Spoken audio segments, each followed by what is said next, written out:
Hello, welcome to another edition of Parenting Online. So this month, we get to talk about parents of athletes, how to prepare your student for middle school athletics. So I have a little bit experience in this, so I thought I would share some tips or maybe some ideas that you could use for your journey. So I have two scriptures that came to mind when I was thinking about this with my own teenagers who are high school students and our athletic ability. They have some of that. So we've been dealing with this since probably fifth grade. So I just thought I'd share a little bit about my own kids and then also share some scripture with you that could pertain to this. So our first scripture that came to mind was Matthew 5:14 through 16. You are the light of the world. A city set on a hill cannot be hidden. Nor do people light a lamp and put it under a basket, but on a stand and give it light to all in the house. In the same way, let your light shine before others, so that you may see your good works and give glory to your Father who is in heaven. Another scripture that I like to use for this process is John 15:18 through 19. If the world hates you, keep in mind that it hated me first, who is Jesus. If you belong to the world, it would love you as its own. As it is, do not belong to the world, but I have chosen you out of the world. So, if you have a son or daughter who loves to play sports, you probably already know what it's like to be going to games, the intensity, hard work, and competition that's involved in that. But first, we start off when our kids are 3, 4, and 5, and they're wearing those really cute jerseys on the soccer field, running around all over the place. To me, that's such sweet memories, especially on the upward field. But it's like herding cats. And sometimes I found that my son liked to pick the wild flowers in the soccer field, which was also funny and great memories to look back on. But eventually they move on into recreational leagues or even travel leagues. The teams become more competitive, the parents become louder, and the coaches become even more intense. And sometimes there's additional costs involved in all that too.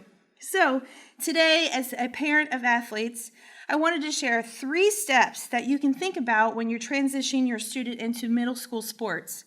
So the very first one is talk to your middle schooler or your potential middle schooler about what they're interested in, and then research that at their high school. So look into the middle school that your child is planning to attend.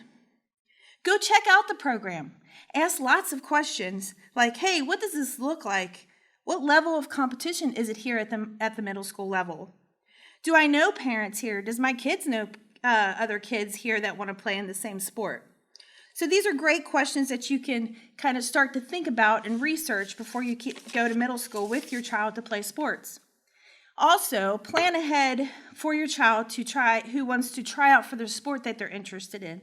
Plan ahead, which means ask questions to the school about the sport.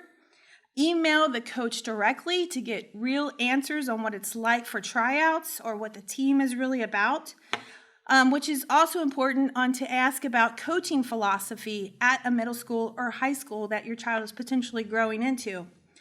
Ask other parents for their input who are already participating in the programs.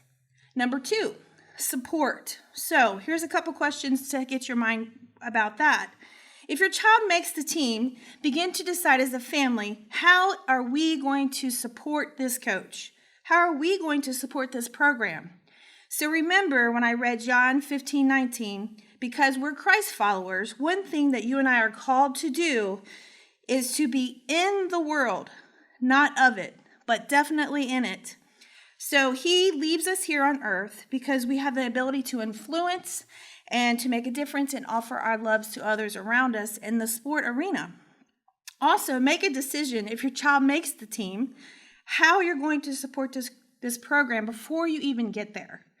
Number 3, make a decision. So, here's some questions to help you make this decision.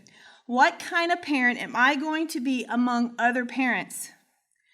How am I going to be the parent am I going to be the parent who constantly complains that my child is not getting enough playing time? Am I going to be the parent that talks about other parents' players? Now, I've experienced that myself being at games, and you can overhear conversations sometimes from parents. So we need to watch that. Am I going to be a parent that speaks positivity into this culture and the environment? So, and this matters as parents of athletes because how we as Christ followers handle ourselves in these environments. Because Galatians 5:22 through 23 says, the fruit of the Spirit is love, joy, peace, patience, kindness, goodness, faithfulness, gentleness, and most of all, self-control, especially when you're at sporting events, right? So we have a chance to make a difference in our communities because God has chosen your child to have talent and athletic ability. So if our child is fortunate enough to make the team, let's use this to our advantage by making sure that we research these programs, that we decide if we're going to support the program, and how are we going to decide to be a parent among the other parents. So as a parent of an athlete, I think this is very important to remember. It's a great way for you and I to remember that we are passing down our faith as we're on the go. So sporting events and things like that are very important to children and to families.